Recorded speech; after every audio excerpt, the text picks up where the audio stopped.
So we just pretty much go through the Bulldogs side here. You see Jacob Easy. Carraz comes back to the 2. And what are your thoughts on Jacob Carraz back in the wing spot? That's where he scores his best, and he's a proven gun there. Yeah, dude, I bought Jason Carrat in preseason, and I've held him ever since. Jacob Carraz, sorry. Um, and yeah, I've had him ever since before round one. I've had him the whole way through. I planned for my origin before my season starts in an essence, like in some ways. It's like, oh, okay, he's undervalued. I'm probably going to hold him up to this point. I'm going to hold him over origin. Jacob Graz is a stud. Like I can't tell you how many times I've lost a head-to-head game, and it's been because Jacob Carraz has gone off in that game, and I was like not missing out this year. I think you could still easily buy him now. I think he's must have over Origin, in my opinion.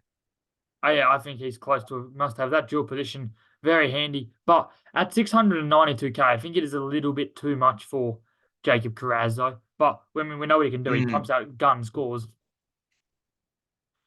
So you see Matt Burton comes and Toby Sexton half pairing. I wouldn't be looking at many of those. But going down here, we've spoken a lot about Jacob Preston, but you just think he's a clear buy and close to buy of the week? Yeah. Yeah, I think so. I think we called him out at Blindside as the buy of the week last week. Him rotating back to that starting lineup, 2 tries and 50 plus scores off the bench. It's like it was written in the stars for him to do well.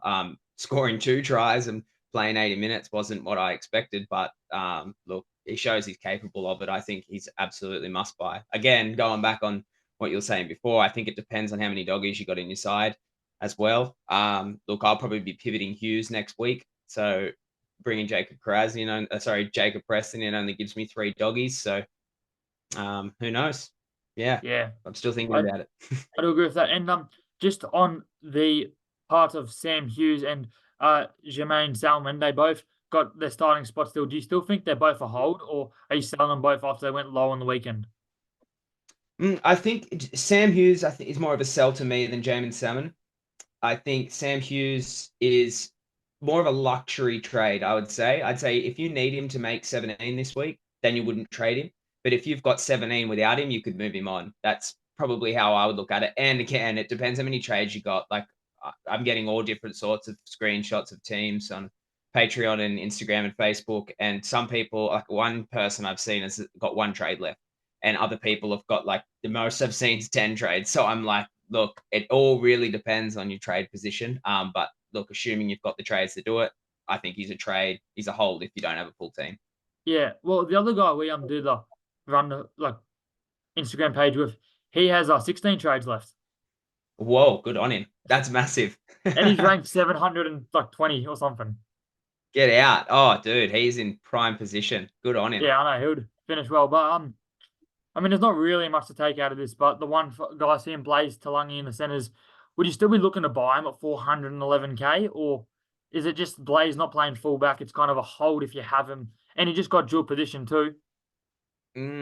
I think what you said, I think it's hold if you have him, avoid if you don't own him. We've just seen, like, ever since he started playing NRL, he's just utility, basically. He just fits in wherever they can fit him. I think, though, in saying that, he's got a bit more longevity in the side now with Simonson probably out for, I'd say, maybe the rest of the year. It's Yeah, I think he's ACL out for the tear. season. Yeah, Yeah. So, look, again, it's probably definitely a vote in his favor for a potential buy. But in saying that, I think he scored the worst at center when compared to other positions this year. So I don't know. I wouldn't be racing out to get him myself personally. yeah. I'd probably look more towards Tago.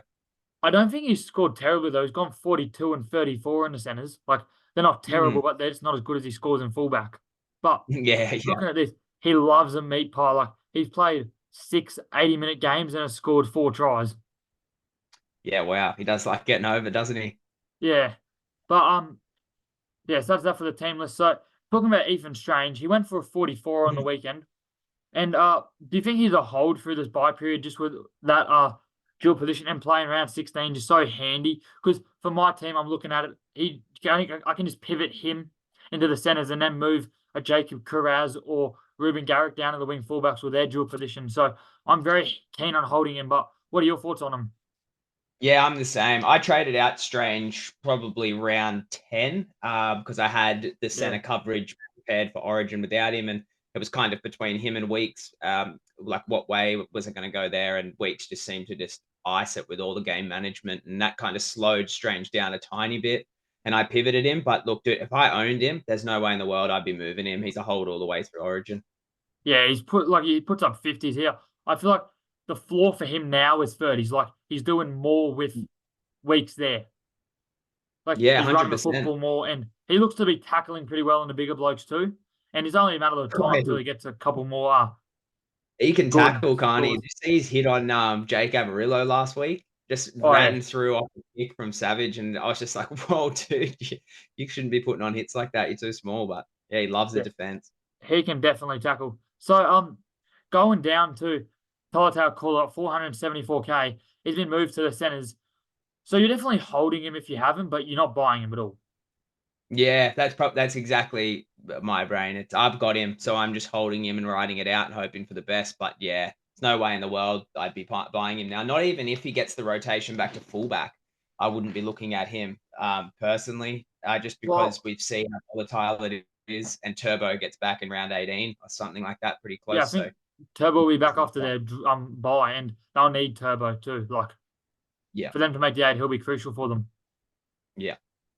So you saw David Armstrong go low with that 26, but with a break even of 2, is it just safe to say that he is a hold? Like I don't own him, so I'm not looking to buy him. Oh, you didn't know? Oh, no way. Oh, he's been a gun for us, man. Look, he's definitely a hold. I wouldn't even put him in the trade conversation. Probably not even next week either. That break even of 2 is still going to have like what worse if he repeats this score again this week. His break even is still going to be well under his average. So I'd be holding him for the foreseeable future. I think though the risk here is that Adam O'Brien's named an unchanged 17. And that 17 just got smashed 32-2 against a weak Broncos side, and now they're coming up against Melbourne Storm. So I'm assuming based off last week that we're probably going to see the same Armstrong again this week that we did last week. But as an owner already, that's not really a worry. He's gonna score. Like if he scores 26 again, he pops up over the 500K bracket, and he's done his job for us, really. Yeah. So I did tell you I looked for some spice, and I think I found it a bit. 575K Oh. for Luciano Leilua. Like everyone knows what he can do. He has been a fantasy gun before, but Mm. I don't know. What do you think? Like he hasn't really shown much this year. The 155 is probably the only score you're happy with. But 575K for Luciano Leilua, it's a discount, and looks like he's got a starting spot. Are you interested in him at all, or not really? Not Or yet, I'm at not least. interested. Just yeah, just particular just with the way that my buy scheduling is, I won't be looking there. But I'm just looking at this now, like 80-minute performances. Look, he has been a gun in the past. My concern would probably be the inconsistency, but maybe that's just because he's been out for so long, and he always has these like ins and outs of the team, whether that's injury. Like what was his last injury? I can't remember off the top of my head, but that kept him out for a fair while, like 4 or 5 weeks. So look, he's risky. He'd be what less than 2 or 3% owned. Yeah, I Um, think he's 0.31. yeah, see that's but that's as potty as it gets. But look, if Raymond Fatala Mariner could put up a 90, I would be more inclined to think Leilua could do that than RFM. So I wouldn't I buy him mean, myself, but wouldn't talk you out of him. he's owned by 3% of the top 100. Yeah, look, that's very surprising to me. Yeah, I know. They're obviously seeing something there. So the people that own him. But look, his value proposition is very strong. It's only a matter of what 2 or 3 good games in a row, and then next thing you know, he's 700K. So, yeah, I wouldn't talk people out of him. Yeah, I agree. Just probably too risky for me, especially when Jaden Sewer comes back because he might get 60 Mm. minutes because Raymond and they got Tom Eisenhoof to give minutes to also, which is my Oh, thoughts they on do him. too. Yeah. Yeah. But a 25 break even for Greg Marzu. Are you interested in him at all? He's gone for 340s now in a row. Sorry, 330s Yeah. now in a row. Yeah, we're definitely keen on him. He was our in Blindside Faithful. We had him as our antipod to Dominic Young. So it hasn't obviously worked out that way yet. But he's priced. He was 700K player last year. I think he was arguably the top winger fullback last year with total points. So we know what he's capable of, and I think with Ponga coming back, Cogger and Hastings looking like they're the set in the halves with Gamble out a bit more longer term, I'd expect more to go his way. So it's risky. Well, he's less than 1% owned. That's crazy. Yeah, I don't mind him, to be honest. Don't mind him at all. Yeah, it is risky, and he has changed wing from, I think it's from the left side to the right side. And Ooh. Ponga does like to go to that left side a lot when playing. Yes. Yeah. And I think for me it won't be this season. Like I didn't buy Greg last year either, and it just I feel like there's too much risk in him for me personally. Mm. He might be one of those little mid-range wingers you whack in your winger fullback spot to start off preseason next year. Yeah, could be. But so pretty much here I've put together a buy planner of every team. So if you have Mm. a red, you're not a good buy schedule team, and I won't be looking to buy many of these players. A yellow means you're a medium buy planner, like not a bad team to buy, not a good team to buy. And then green would be the teams that I prioritize to buy in the buy period. And the blue means you have a buy that round. So like you look at round 16, you got no Dragons, Cowboys, Broncos, Sharks, Knight, Panthers, and Eels. Which then I go to here. I've put also together probably the top 28 odd plays you want for round 16. And yeah, I got Hook, Jeremy Marshall, King, and Reed. And then Wall, Tohu, Plath, Stefano. But it'd probably be one of Twal and Stefano, and then one of Plath and Tohu. I don't think you'd go for both Twal and Stefano. Yeah. Yeah, then I got AFB and I got Tarpany with his comeback to Grace. Yep. Then I got David Fafita and Keon Kalonga-Matangi. I would probably put Keon there over him now, just as Keon, you can pivot to the middles now if you go for a Katoa and Preston pairing. For sure. Yep. That's great. Great idea. Yeah, and then Johnson, Galvin, if Sean Johnson is back by then, and then I got a Hughes and a Weeks pairing.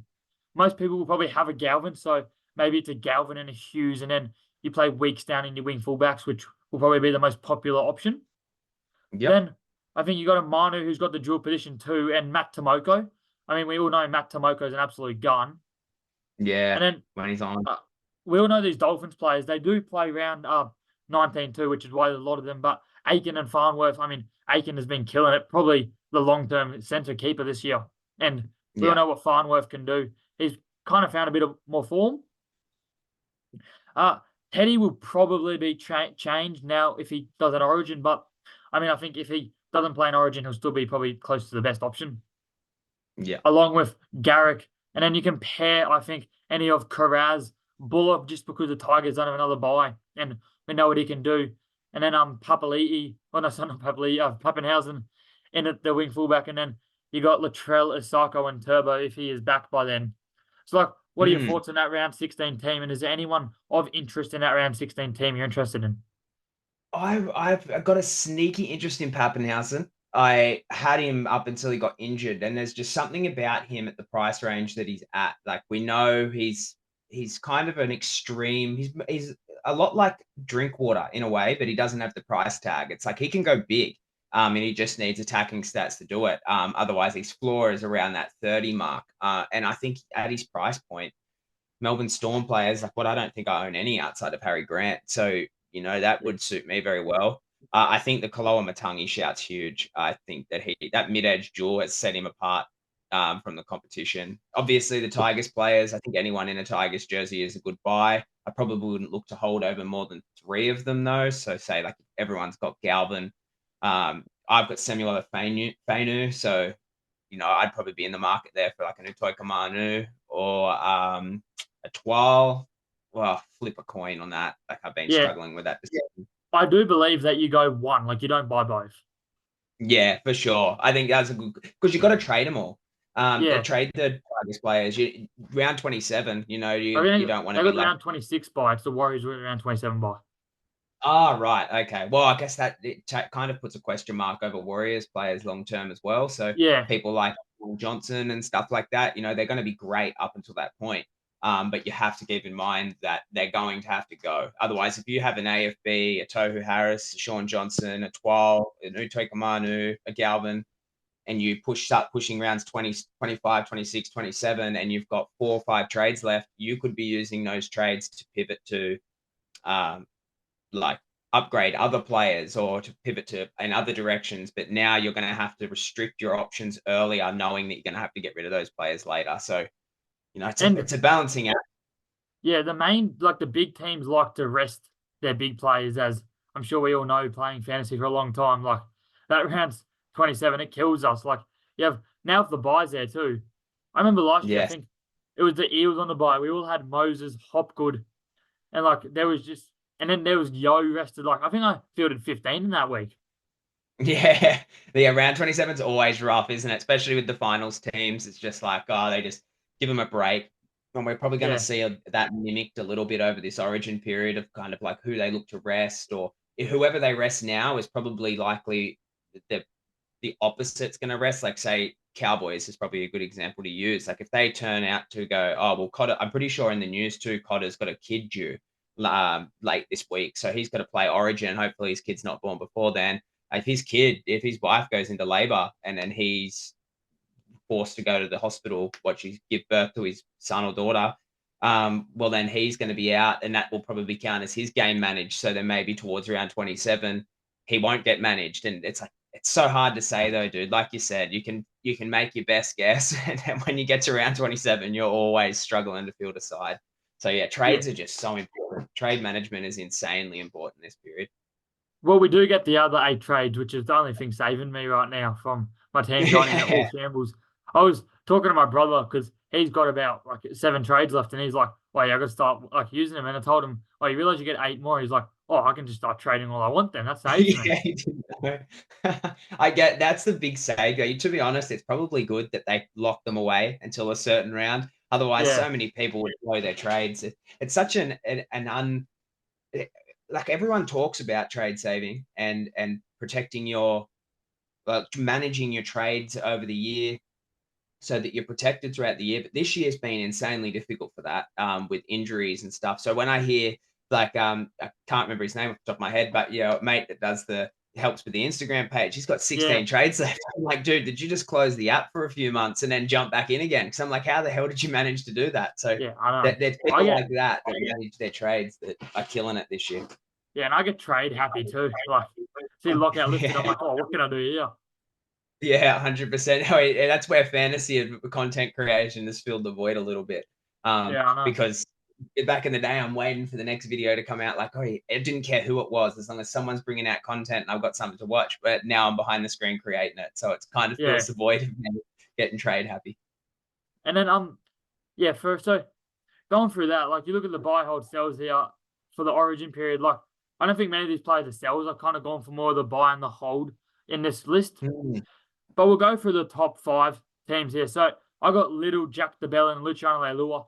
Most of these players we've already spoken about, but just to think, like, do you think it's pretty safe to say Little and JDB are good buys?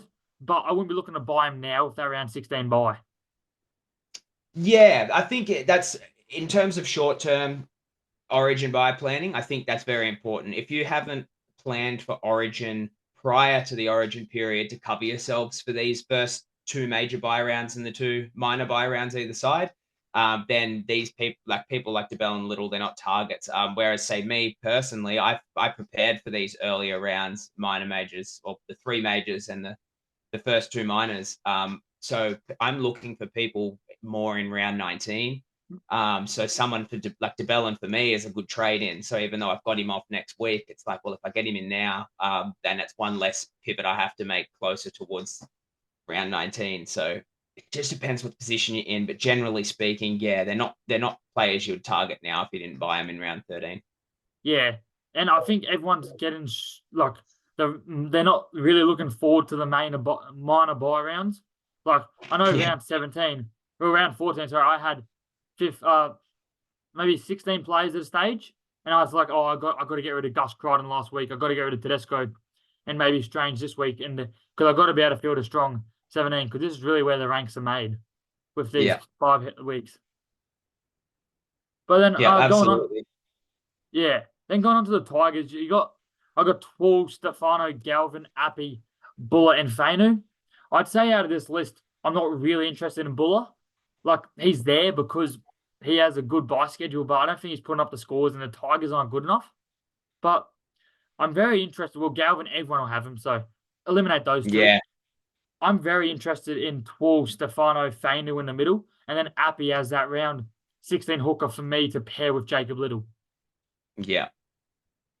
Dude, I think that's a brilliant play. Or I think it doesn't really matter what way you go there. If you're looking for an Appy and you've got him locked in, it's obviously going to restrict your options with middle cover and who you decide to pick there, depending on, like, you've already got Galvin. Now you've got Appy, assuming you might already have Fainu, or you've got Twal in your case. So you've Yeah. probably maybe got room there to push for one more.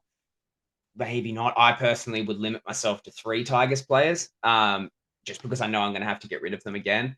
But Well, I do go for the Tigers, oh, so I am a little bit biased. oh, you're a Hey, well, look, I have a deep respect for Tigers fans because they're loyal. Like, you guys have Yeah. been through hell. So, look, yeah, still a fan of your team. Good on you. That's massive. But yeah, look, I think too, there's an element to fantasy that we kind of gets forgotten when you're a creator and you're giving advice. That at the end of the day, this game is fun too. So there is Yeah, an I know. element to it where it's like, oh, I want to see my player play, or I want to see this, I want to see that. Otherwise, you kind of just like it takes the fun out of it. So I think if you're in this position where it's like, oh, I don't know who to pick here, I don't know what way to go. I've even put out a story post about it one time, how I literally will flip a coin on players because I'm like, oh, look, I can't break the upside, and it's stressing me out what way to go here. What one am I going to go on? If when that coin lands, I go, oh, I don't know if I feel like this guy. Well, then that obviously means that I want the other guy more or Yeah, whatever. But I do you that go, sometimes. oh, But yeah, if it lands on the player I don't want, I just flip it again till it lands on the player I do want. yeah. Well, you already know who you want kind of then. But yeah, I Yeah, guess another way to do it is just like, who do you like to watch play more?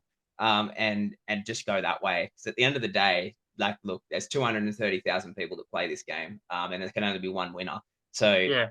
you've got to put your best foot forward. But if you're not having fun doing it, what's the point playing it? Well, I think the big thing for me is when I watch a player, it's like an easy watch. We talk about it. Like you watch Reed Marnie, you're sitting there stressing with him missing 10 tackles a game. But you Yeah. watch Alex Oh, Twall, like he doesn't miss many tackles at all. Like it's just you see him making 30 tackles a game, missing zero. It's just an easy watch in yeah. my opinion. Yeah, 100%. It's hard to watch a player when they make mistakes, or like they're prone to errors. Like, say, Marnie, I had a no buy rule on Marnie this year just because of what he did to me last year. I didn't care how cheap he was. And now look, now I own him.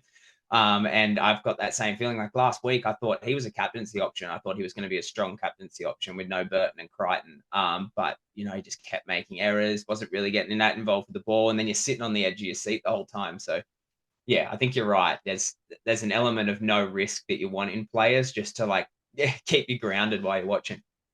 Yeah, I agree. But I don't really think there's many Titans players relevant. I think just for Feeder, Furmore, and Fodawaker, and Mm. Brimo if he's there. I mean, we've spoken about Fafita already, but just thinking on Furmore, it's a bit of a pod play. I'm pretty keen on him, but I think it's a bit of a risk. Like, you don't really pair Fafita and Furmore together personally. And then I'm Yeah, not you really get looking at 31. Fodawaker and Brimson. Yeah, yeah, but for Feeder and Fermoy, you nailed that. Has to be one or the other, and I know what I would prefer there. Yeah, So yeah, I think Fafita has. I think the winning teams this year, the best teams, are going to have a Fafita in their team. So I think he'd be the gun to go there. You could try and anti-pod him with someone like Fermor, but I just don't see the ceiling being yeah. able to compete there with him. But then, yeah, say Brimo. I think the thing that turns me off Brimo is that he would be the perfect player if he had that centre duel. The fact that he's got half and wing fullback, I'm pretty sure that's what he covers, is what's turned me off him all year. Well, there's So so many of them too. Weeks, there is, Atkinson, yeah, and Wishart, just off the top of my head. yeah, that's 3 straight. I've got all of them. Yeah, see, so Yeah, like, yeah, not going in that direction with Brimo. With Jaden Campbell, I had him. He was a big risk, and that turned me off. Look, I threw this out there as well. There's another one to add to that list. Is I threw this out there, and it's turned out to be a good call if he didn't get injured. Is Kieran Foran. Now it was a yeah, really big, massive massive call. I traded him in, and then he got injured, and I couldn't trade him out. Oh no, he didn't get injured. Tanner Boyd came back, and I couldn't trade him out with the way I did my trades, and I was so dirty.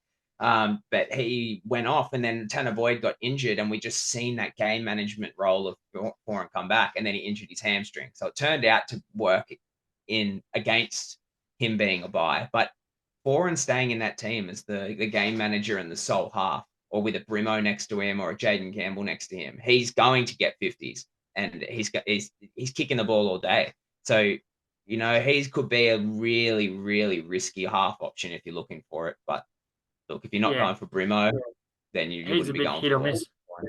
Yeah. So we've already spoken about most of these Bunnies players. I think we've spoken about Keon, Latrell, Whiten, and the other two I'm very interested in is Murray and Cook. I think for me, Cook is an avoid with Peter Mamazoulis on the bench. It's just too risky for me buying Damien Cook as a non-80-minute hooker. And for Yeah, me, I Murray, agree. yeah, and Murray coming off injury, and I do think that if, let's say, he comes back round 15, round 16, I do think he'll be very, very close to going straight into that Origin side. Like, he's too good not to have there. So I think Yeah. the only ones I'm looking at is Keon, Latrell, and Whiten. Yeah, I think so too. That probably buffs the prospects of Kaloamatangi as well. Now that you say that, Murray's basically a stalwart in the New South Wales Blues team. The only reason he's not there now is literally because he's injured. So if Yeah, he comes back, who falls out? Which, if you had to take a swing at it, flip a coin, maybe Liam Martin. But then I think Liam Martin, fantasy wise, obviously Liam Martin. But then would it be Olakawatu?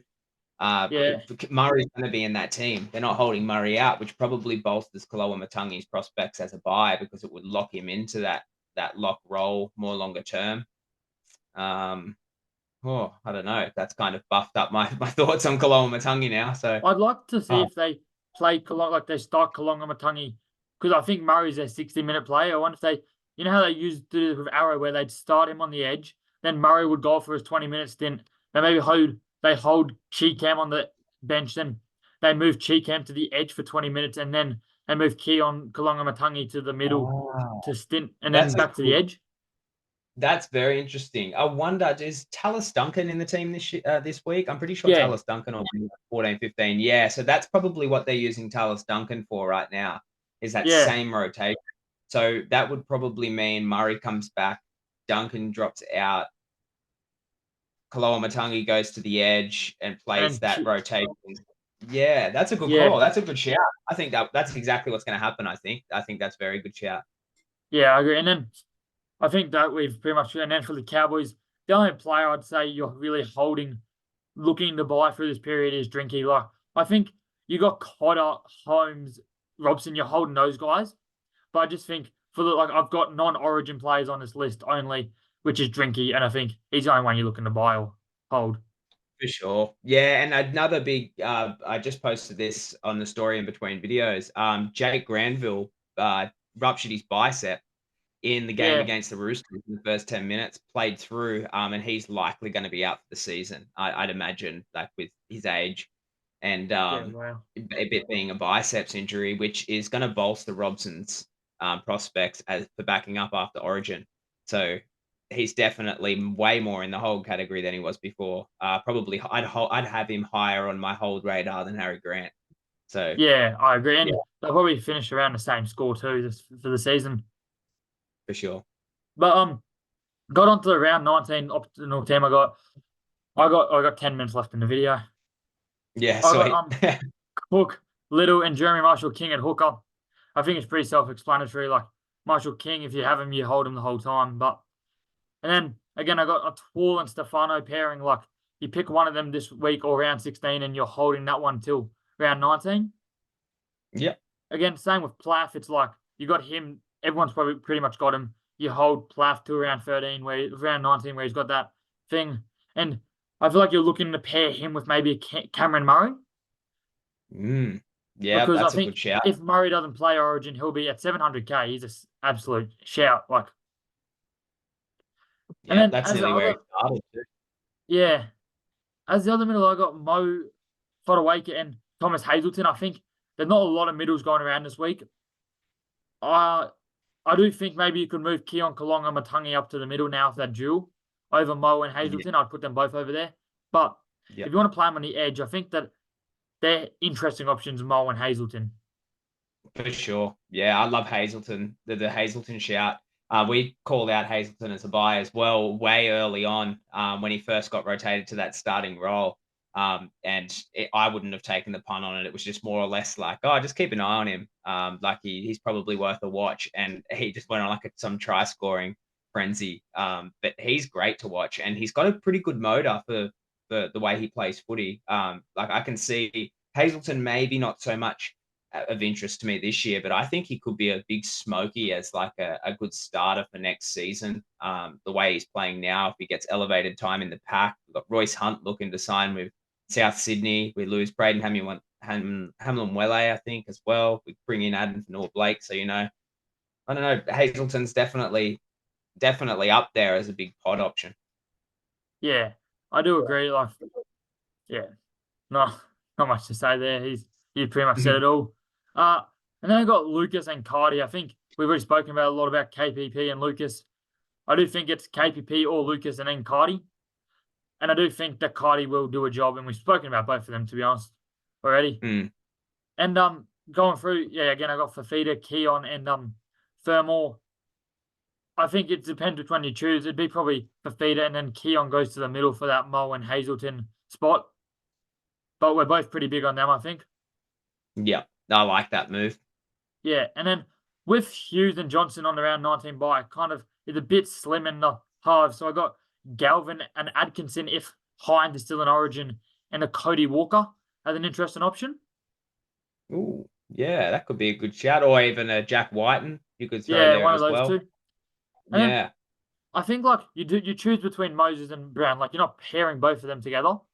And yeah, honestly, with me being a Moses owner, I'm looking to hold him round 19 as a captaincy option, and I think he'll be a season-long keeper instead of Brown. Like we know what he can do. Like if he didn't score that try on the weekend, he was probably set for a 30 odd.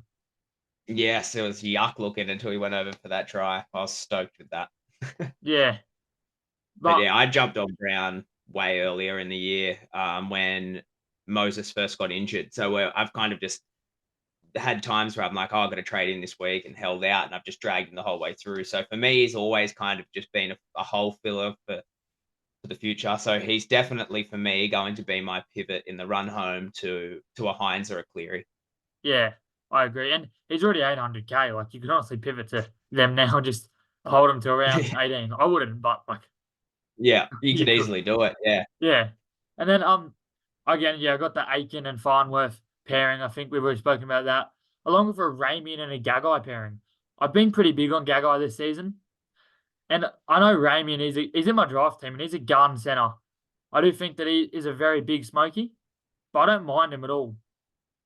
Yeah, he can go big. I think Ramian does well when the Sharks are going well. That's the Yeah. problem is that you Sharks have this really weird volatile. You've seen it now. We're first on the ladder, and all of a sudden we're loose 3 games, 2 games in a row. It's typical Sharks. It always happens. So I think that's the problem there with Ramian is that his scoring is very dependent on whether the team's doing well. He doesn't, and which is unreliable. But if you get a string of Shark games coming into the finals, or you see a softer bias, get a softer draw coming up for the Sharks over a 3-4 week period, and you see, well, look, Ramian's there slightly underpriced or whatever, he'd be massive pod to jump on for sure.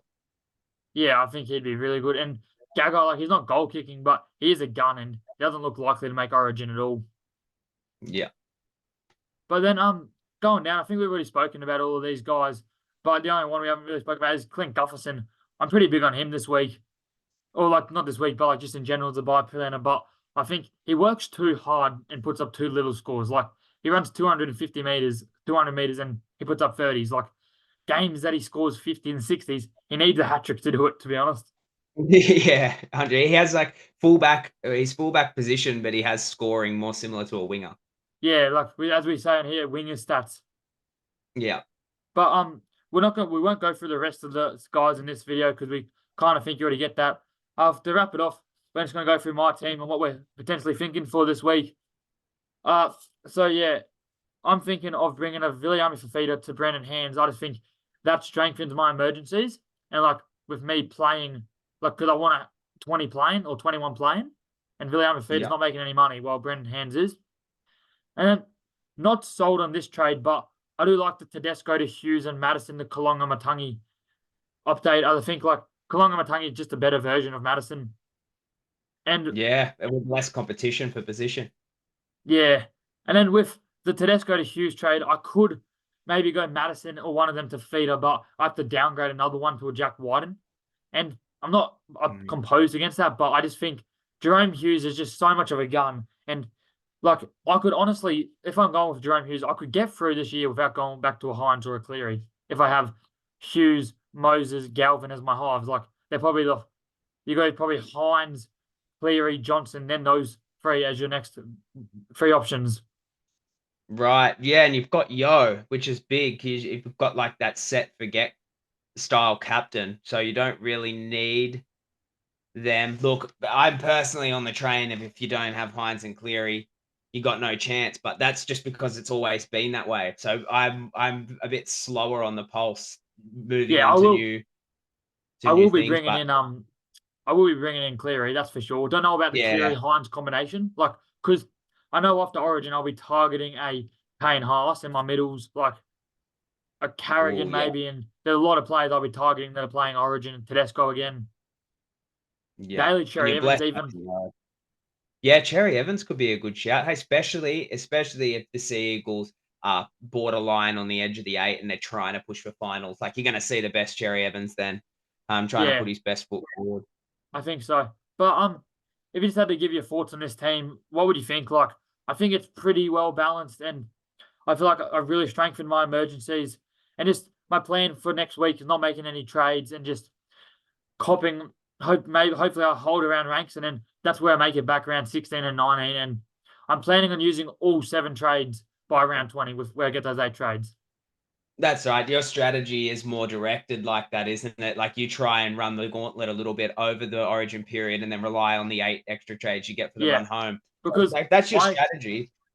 yeah last Mm, year it worked for me. I'm very known for planning and using most of my trades by around 25 and having zero yeah. left for the last 2 trades and kind of praying, but also having a team planned there that I don't need to make trades for the next 2 weeks.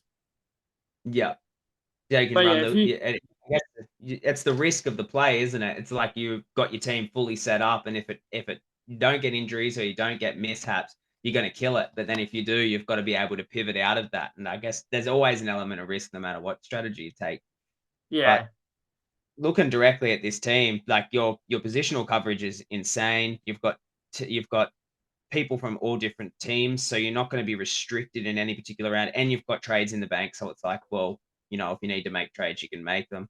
The interesting thing is here that you have thoughts on Coruscant, but I don't know if I'd push for him to be honest. I didn't know you had Harry Grant. I think you yeah. could probably stay away from Coruscant now that you got Hands, Little, and Grant. I would probably look maybe to invest more in an Uto Ikamanu or a Fainu if you need the cash, Well, possibly. I personally have it between Kalonga Matangi and Fainu as they both have a dual position. And Mm. I'm just planning on playing 12 and not getting around 16 hooker. Because I have 3 hookers by Ah, then. yeah, right. Okay, yeah, right. That's where Marnie fills that gap for me. So look, Yeah. I think it's a good play. Look, if you're sold on it, saying like, look, you've prepared for everything else around the Origin buy period, but you've got a little bit of a hole here at hooker for round 16. But I'm willing